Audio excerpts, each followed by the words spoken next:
Hello and welcome back to Bookmark Chronicles. Today I'm here to talk about authors that I am willing to give a second chance to. This is not something that I do often. It's especially not something that I do in real life with people who I actually interact with.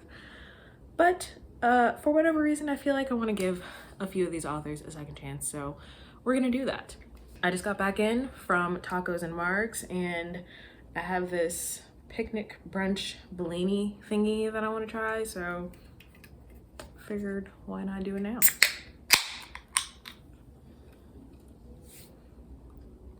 So I have 5 authors on this list.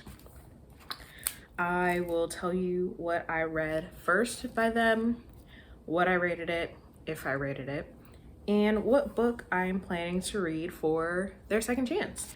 The first author on this list is Jasmine Guillory. So I attempted to read The Wedding Date and I DNF'd it after 6 chapters. So I think I made it about 22%. Jesus Christ. I don't need racism in my romance, okay? I really don't need it in anything that I read unless it's for a particular reason, but I did not need that. And there are a few things that I disliked about The Wedding Date. First of all, I didn't realize that the love interest was white. I have no problem with interracial love. However, going into a book thinking that it's going to be black love and then finding out that it's not is a little disappointing. However, looking back, the cover makes sense now. So that was on me. But there were just so many things wrong with that fucking book. If you don't want any spoilers for The Wedding Date, go here. What irritated me about it was, first of all, the main character is a badass. Like, she works for the mayor's office, she's got this really great project coming up and that's really cool and everything, but she's like so like weirdly insecure for no real reason, it seemed like, and maybe that gets explained later on. I didn't care enough to keep going. But I remember this part where she like refers to herself as like an average short black girl, whatever the fuck that's supposed to mean. Like, what? And on top of that, she's just like stressing herself out over this guy that she's known for like 2 days.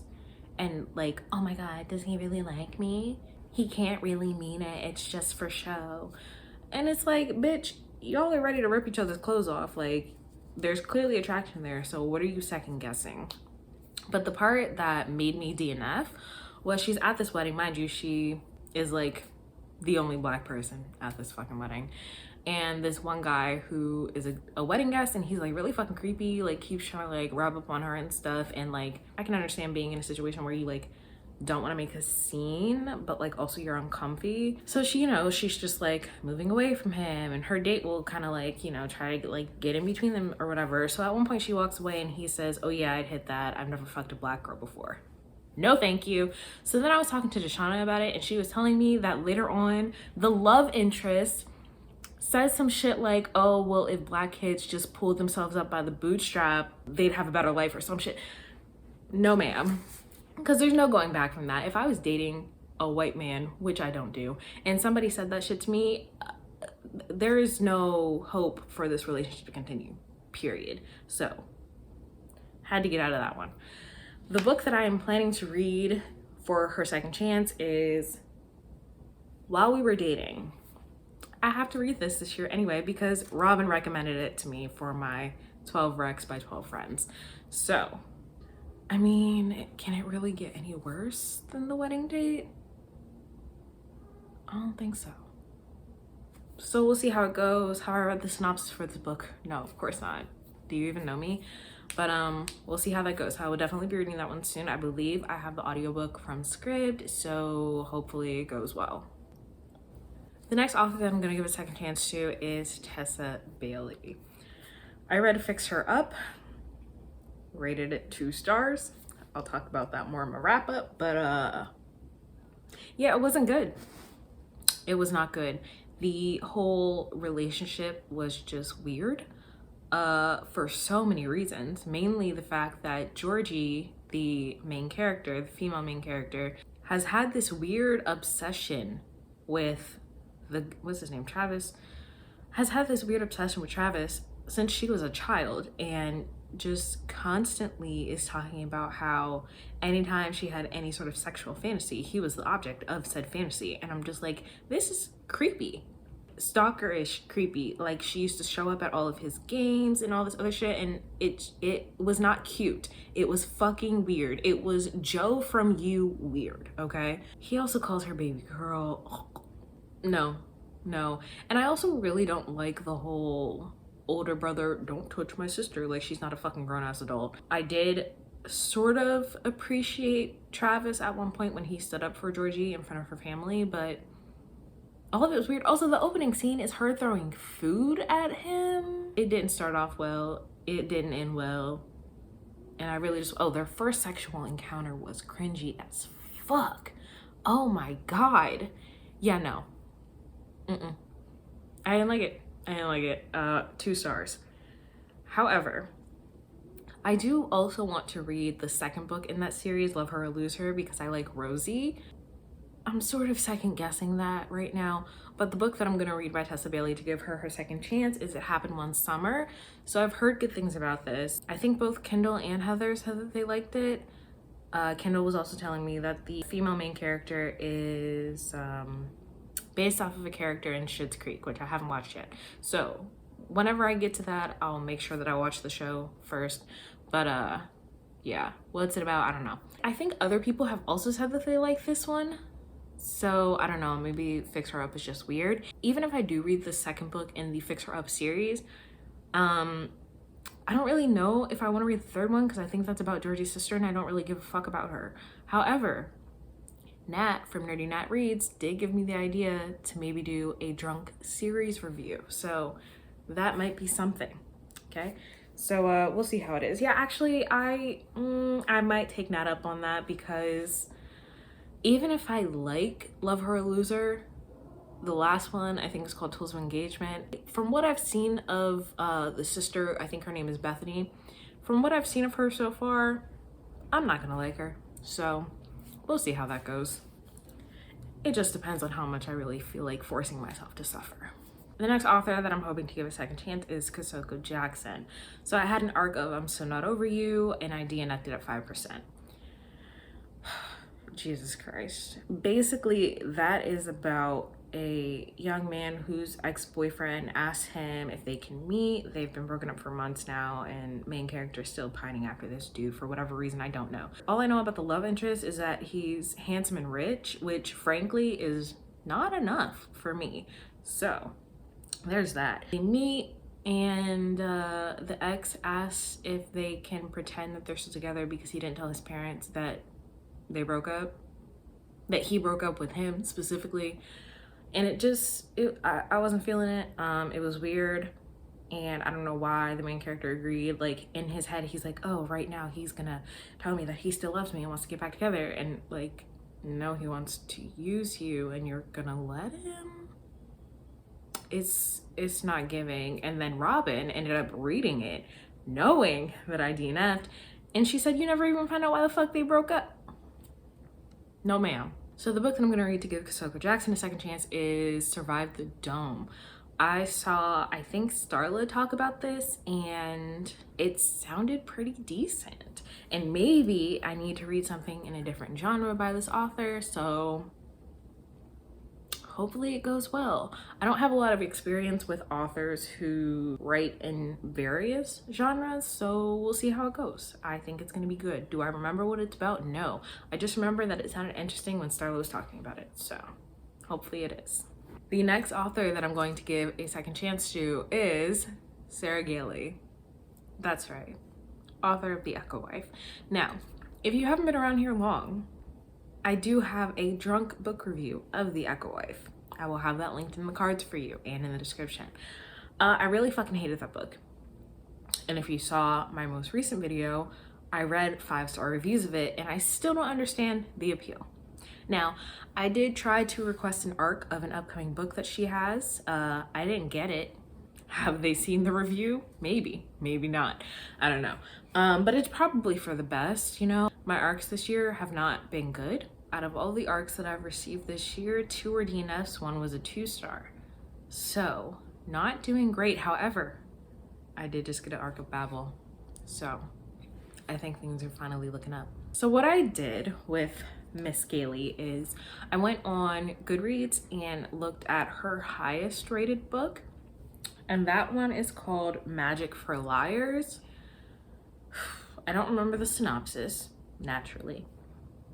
But if I'm being totally honest, when I was reading through the synopses of her books, none of them really sounded super interesting. So I will give this a try. Will I complete it? I don't know. Will I enjoy it? I guess we'll find out. And the last author that I would like to give a second chance to is Nic Stone. Now, I read Odd One Out a little ways back. I was still blogging at the time, and I have my old review pulled up. We're just gonna go over the highlights of how I felt about Odd One Out. So if you're not familiar, Odd One Out is a weird little love triangle, okay, that has some really fucked up shit in it, and none of it made sense. The ending was not satisfying, and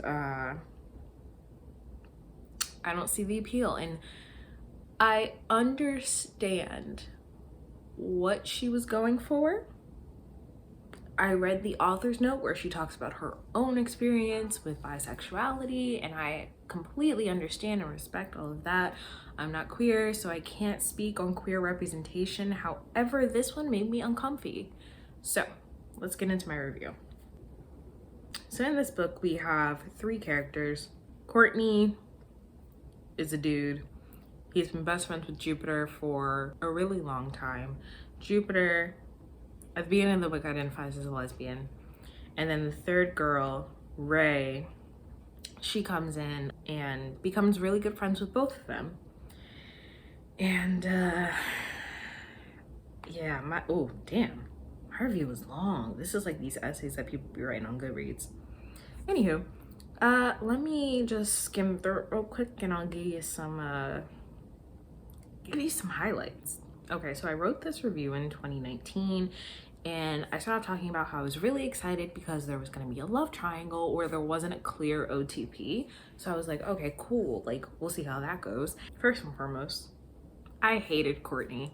So Courtney plays the role of the male best friend who is super like weirdly possessive over the female best friend, and for no reason, especially in this one, because at this point Jupiter identifies as a lesbian, but he like makes a joke about her like being his girl and all this other shit, and it's just a really fucking cringe. So in the beginning, there's a part where she's like wearing a tank top and he acts like it is the most provocative thing ever. So he gets a boner and like flaunts it in front of her, making her super uncomfortable in her own room, and tells her to put on a sweatshirt. Red flag. So Courtney, aka Coop, so in the review I refer to her as Coop. Coop talks about a lot like how he loves her, how he can't help it even though he knows that she won't ever, you know, return that feeling because she's into women. But it was so obsessive to the point where I literally compared him to Joe from You, which is another red flag. Also, he's like really needy, which is weird to me. Like, I don't know. I just don't deal well with needy people in general. I had a college roommate who was really needy, and honestly, I would like ask friends if I could come do homework in their apartments just so I didn't have to deal with her. He's like super fucking needy and is constantly saying things like, why doesn't she need me? Why didn't she ask me to do things for her, like kill bugs for her or call me her hero and all? It was super fucking weird, super fucking cringe, right? So then, I'm just gonna read parts of this. Then he blows her off multiple times and has the audacity to get mad that she accepted it without question. First and foremost, you little bitch. Just because you want something from her doesn't make it her responsibility to provide it. Also, the whole point of all of this is basically you want her to stroke your fucking ego. Even with Ray, he's all, I'm not used to girls not paying attention to me. Wow. Oh god, I'm funny. Then we bring Ray into the story, and I really like that she and Jupiter got close. Like, they were really good friends. Like, they were best friends, right? Keep that in mind. Ray and Jupiter are best friends, okay? Jupiter, I called her a conniving little bitch. Oh, apparently she was also weirdly possessive of Coop. Great. So much so that she decided she wanted to fuck him. I think what happened was Ray and Jupiter were getting close. And I think Ray had feelings for Jupiter, but like Jupe kind of turned her down, which like cool, whatever. And Ray was just gonna accept it. However, because Jupe turned her down, she starts spending more time with Courtney. When she realized that nothing was gonna happen there, she was like, all right, whatever, like cool. So she and Courtney just start spending more time together because Jupe's like really involved. I think she's in like student council or something like that, right? So Ray and Coop end up spending time together, and Ray eventually tells Jupiter, who's supposed to be her best friend, that she thinks she's falling in love with Coop. So in my review, I say, the book does not frame Jupiter's situation in a way that shows that she's been questioning her sexuality. It's just like, I'm in love with this girl, but she just told me that she's in love with my male best friend. If they get together, I'll lose them both, so I'm gonna have sex with him. Yeah, that's what happened. Ray tells Jupiter that she thinks she's falling in love with Coop, and Jupiter's like, well, he's my friend, he's my guy, so I'm gonna go fuck him so I don't lose them both. Because like at one point there was a joke between Coop and Jupiter that like they'd lose their virginity to each other. Why the fuck she felt the need to act on this now, who the fuck knows? And it is YA, so this sex scene is obviously off page, but there's like a 5-page build up to it. Like it was a lot, like a lot. It was super uncomfy. So my biggest issue with this was, so first of all, after Coop and Jupiter have sex, he starts dating Ray, and neither of them tell her what happened, right? So she's just completely fucking clueless. And then finally she finds it all out, and she goes, well, you know, Jupiter, you're my best friend and I can't forgive you right now, but we'll get back to normal soon. Bitch, what? If I tell my best friend that I think I'm in love with someone and she goes and fucks him, you're dead to me, bitch. No. There is no coming back from that. That's shady as fuck. And I totally understand. I feel like the author was trying to show that sexuality is a spectrum, and that you might think you identify this way one day and then that could totally change the next day, or 5 years from now, or 10 years from now. And that, all of that I totally understand. But fucking over your best friend, being weirdly possessive over someone in a sexual way, execution was piss poor. That's not even the whole story. That is really just the gist of it. Didn't work out for me. However, I did have Dear Martin on my wish list, and it was gifted to me by Z. Thank you. And I do think that I'm really gonna enjoy that book, and I hope that I do, because I also want to read the sequel, Dear Justice. So hopefully that can happen and I'll actually enjoy it. But Odd One Out was a fucking shit show. So those are 5 authors that I'm willing to give a second chance to. Let me know if you have read any of these authors, any of these books specifically, or if they're on your TBR. I really don't know how this is gonna go. I'm gonna try to be hopeful. Some of these I'm a little skeptical about, to be totally honest. So we shall see. But that is all I have for you today, and I'll see you in the next video.